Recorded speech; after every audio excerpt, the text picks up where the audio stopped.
Hello दोस्तों, SCS में आपका स्वागत है। आज जो आप पीसीबी देख रहे हैं वो सिंगल डोर रेफ्रिजरेटर LG का पीसीबी है।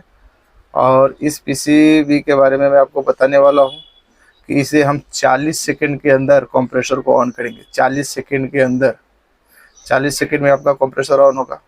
बहुत सारे टेक्नीशियन का हमारे पास कंप्लेन यह था कि जब भी हम इस पीसीबी कस्टमर के घर पे चेक करने के लिए जाते हैं तो मुझे वहाँ पे 15 से 20 मिनट इंतज़ार करना पड़ता है। एक तो एरर शो होने के लिए, या कंप्रेसर अगर नहीं चलेगा तो 15 से 20 मिनट बैठना पड़ता है। 15 से 20 मिनट जब कस्टमर के घर पे मैं बैठता हूँ तब मुझे पता चलता है कि इस पीसीबी का प्रॉब्लम है, कोई एरर आ रहा है, या कंप्रेसर का एरर है, या अदर चीज़ का एरर है। उस चीज़ को जानने के लिए 15 से 20 मिनट मुझे इंतज़ार करना पड़ता है। तो आज हम आपको बताने वाले हैं, आपको 15 से 20 मिनट अब इंतज़ार करने की ज़रूरत नहीं है। आज मैं आपको ट्रिक्स बताने वाला हूँ जिसको आप इस्तेमाल करके आप 15 से 20 मिनट बचा सकते हैं। कस्टमर के घर पे आपका 40 सेकंड के अंदर काम हो जाएगा। कॉल फिटिंग करते आप 5 मिनट के अंदर डिसीजन लेकर कस्टमर के घर से बाहर निकल सकते हैं। तो इस चीज़ को जानने के लिए सबसे पहले आपको ये जानना जरूरी होगा कि सारे कनेक्टर जितने लगे हैं वहाँ पे कौन सी सप्लाई आती है और कौन सी वहाँ पे किस कनेक्टर का क्या काम है, ये जानना बहुत ज़रूरी होगा। जब तक आप इन वायरिंग को नहीं समझेंगे तब तक आप प्रॉपर कभी चेक नहीं कर पाएंगे। अगर आप सोच रहे हैं कि मैं सिर्फ ट्रिक्स को बता देता हूं और आपका काम हो जाए, काम हो जाएगा, बट आप इसके बारे में समझ नहीं पाएंगे। तो इस चीज़ को समझने के लिए ये वीडियो बहुत ध्यान से देख लीजिए। ज़्यादा लंबा वीडियो नहीं है। अब इसको चेक करने के लिए आपको थोड़ा सा डायग्राम की तरफ लेके चलता हूँ। ये आप पीसीबी है, मान लीजिए हम भी एक पीसीबी यहाँ पे बना लेते हैं। ये लीजिए, ये हमने एक पीसीबी। अब यहाँ पे एक कनेक्टर आप देख रहे हैं, तो इस कनेक्टर को हम यहाँ पे बना लेते हैं। चलिए, 2 पिन का हमारा एक कनेक्टर हो गया। यहाँ पे हमारा 3 पिन का कनेक्टर है। इस 3 पिन का कनेक्टर को हम आपको बता देते हैं। यहाँ पे हमारा 2 पिन का कनेक्टर है, तो यहाँ पे हमने 2 पिन का कनेक्टर बताया। यहाँ पे हमारा फिर से 3 पिन का कनेक्टर है, तो हमने यहाँ 3 पिन का कनेक्टर बताया। और ये कनेक्टर जो होता है NC होता है, इसको नॉट प्रोग्रामिंग, मतलब ये नॉट कनेक्टेड होता है, इसमें किसी में भी कनेक्टेड नहीं है। अब यहाँ पे एक हम कंप्रेसर का टर्मिनल बना लेते हैं। मान लीजिए कि हमारा कंप्रेसर है। अब इस कंप्रेसर में 3 टर्मिनल होते हैं जिसका V होता है। तो मान लीजिए V है, U है और ये W है। इस पिन का भी अगर आप नाम ध्यान से देखेंगे तो यहाँ पे लिखा हुआ है, देख लीजिए। ये V है, U है और ये W है। तो हम डायरेक्टली इसका बीच में कहीं लूपिंग नहीं होता है। इस कंप्रेसर का जो वायर होता है, यहाँ से 3 वायर निकलता है और डायरेक्ट कंप्रेसर को जाके 3 वायर लगता है, बीच में वो कहीं लूप नहीं होता है। तो हम W को W से कनेक्ट कर लेंगे, V को V से कनेक्ट कर लेंगे और U को U से कनेक्ट कर लेंगे। ये हमारा तीनों कनेक्शन जो है वो कंप्रेसर के लिए सेपरेट हो गया, पीसीबी से कंप्रेसर तक। यहाँ पे कोई लूपिंग नहीं होता है। अब ये जो देख रहे हैं ये एक थर्मोस्टेट है। तो मान लीजिए हमने यहाँ पे थर्मोस्टेट एक बना लेते हैं। चलिए, ये थर्मोस्टेट है हमारा। अब थर्मोस्टेट आपने देखा होगा कि उसमें 2 पिन दिए गए होते हैं। तो ये थर्मोस्टेट का हमारा 2 पिन दिए गए होते हैं। ये थर्मोस्टेट है, तो ये 2 पिन दिए गए होते हैं। और आपने एक और चीज़ देखा होगा कि कंप्रेसर के पास एक ओलपी लगा होता है।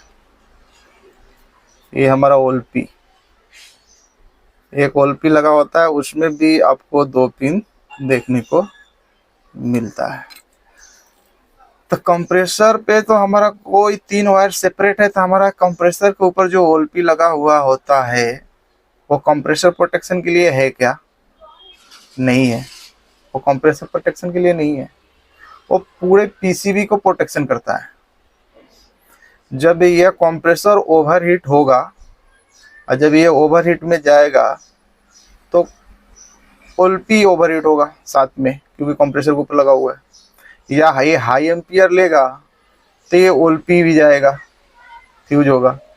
ओलपी जो है वो इस कनेक्शन के साथ जुड़ा हुआ है। ये पीसीबी को अगर आप देखेंगे तो यहाँ पे 3 प्लग से, ये मान लीजिए मेरा 3 प्लग है, यहाँ से न्यूट्रल और फेज डायरेक्ट यहाँ पे कनेक्ट हो रहा है।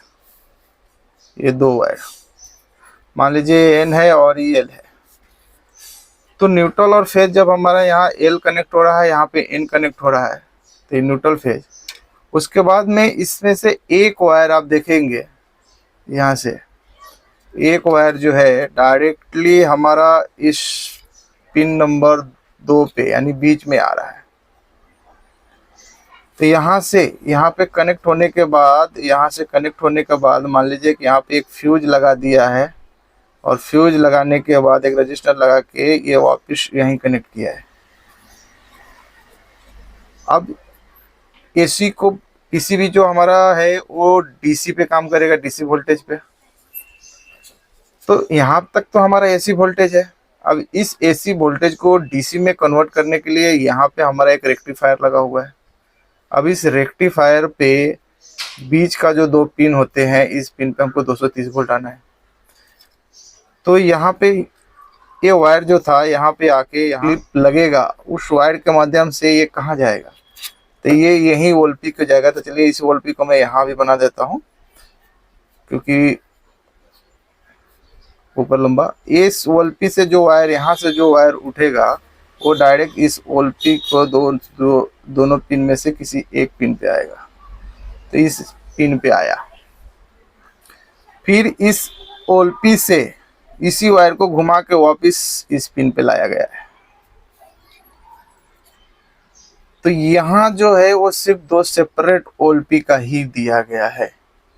ये जो आप देख रहे हैं ये ओलपी के लिए दिया गया है।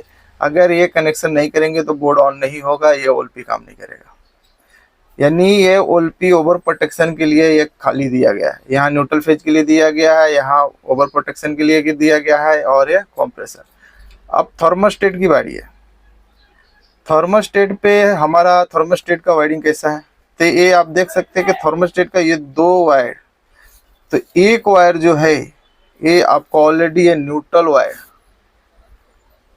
इस न्यूट्रल वायर के साथ पहले से वो कनेक्टेड है। एक वायर आपका डायरेक्टली यहाँ पे न्यूट्रल मेन एसी से, लेकिन यहाँ से दूसरा जो आपका वायर है, जो फेज है, वो भी यहीं से उठ रहा है, मेन स्विच से ही पकड़ के चल लीजिए। वो पहले आपका थर्मोस्टेट को जाता है, फिर उसके बाद इस थर्मोस्टेट से होकर इस पीसीबी को आता है। तो थर्मोस्टेट पे यहाँ पे 2 कनेक्टर दिया गया है, लेकिन एक वायर डायरेक्ट आपका न्यूट्रल से आ रहा है। ये न्यूट्रल से डायरेक्ट उठता है, डायरेक्ट यहाँ आता है। दूसरा वायर जो है ना, यहाँ से थर्मोस्टेट को जाएगा और यहाँ से फिर ये वापिस फेज। यानी जब हम चेकिंग के लिए जाएंगे तो जब इस कनेक्टर को हम ओपन करेंगे, यहाँ पे जब सप्लाई चेक करेंगे तो हमें 230 वोल्ट मिलनी चाहिए। इस कनेक्टर पे भी हमें 230 वोल्ट मिलेगा, इस कनेक्टर पे भी हमें 230 वोल्ट मिलेगा। ये हमारा कनेक्टर एक तरह से फ्यूजेबल हो गया, क्योंकि यहाँ पे ओलपी लगा हुआ है। तो यहाँ पे आप देख सकते हैं 230 का जो कनेक्टर है थर्मोस्टेट का, यहाँ पे 230 आएगा। जैसे यहाँ पे 230 आएगा तो ये कंप्रेसर थर्मोस्टेट ऑन पोजीशन पे रहेगा। तो कंप्रेसर ऑन होने में 3 मिनट, 4 मिनट, 5 मिनट, 20 मिनट तक ले जाता है। तो उसको हम कम करने के लिए सबसे पहले फ्रिज को हम बंद कर देंगे। जैसे फ्रिज को बंद कर देंगे, यहाँ पे कोई सप्लाई नहीं रहेगी।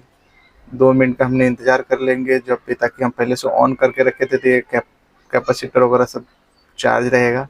तो डिस्चार्ज होने के लिए उसको समय दे देंगे। फिर उसके बाद थर्मोस्टेट को हम क्या करेंगे, डायरेक्ट डिफ्रोस्ट मोड पे डाल देंगे। जब थर्मोस्टेट को पूरा घुमा देंगे तो ये ऑफ पोजीशन पे हो जाएगा। और जब ये ऑफ पोजीशन पे हो जाएगा तभी हम मेन सप्लाई उसका ऑन करेंगे। जैसे मेन सप्लाई ऑन करेंगे, यहाँ पे हमारा एक इंडिकेटर 1 टाइम ब्लिंक करेगा और उसके बाद में चला जाएगा। उसके बाद हम 40 सेकंड के लिए इंतज़ार करेंगे, 40 सेकंड के लिए। जैसे 40 सेकंड के लिए इंतज़ार करने के बाद थर्मोस्टेट को जब हम ऑन करेंगे 40 सेकेंड रुकने के बाद थर्मोस्टेट को हमको क्या करना है, डिफ्रॉस्ट मोड से बाहर निकाल देना है, ऑन कर देना है। जैसे जब हम ऑन करेंगे तो हमारा कंप्रेसर ऑन हो जाएगा। एक तो कंप्रेसर ऑन हो जाएगा, नहीं तो दूसरा आपका एलईडी ब्लिंकिंग चालू हो जाएगा। जो भी एरर रहेगा यहाँ पे आपको शो हो जाएगा। तो इसी ट्रिक्स को अपना के आप चेक कर सकते हैं। अगर इसमें कहीं भी कोई भी वायरिंग में आप कन्फ्यूजन अगर आपको होता है तो कमेंट करके मुझे बताइए। मैं अपने हिसाब से जो इस तरह मैं चेक करता हूँ उसी तरह आपको पूरा एक्सप्लेन किया हूँ। इसकी वायरिंग आप कंफर्म कर सकते हैं। अगर मान लीजिए कि किसी फ्रिज की पूरी वायरिंग ख़राब हो गई है तो आप न्यू वायरिंग कर सकते हैं, आराम से कर सकते हैं, क्योंकि कोई ज़्यादा हार्ड है नहीं है।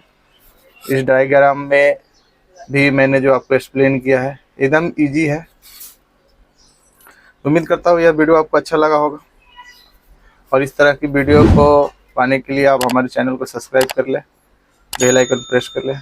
चलिए धन्यवाद, वीडियो को अंत करें।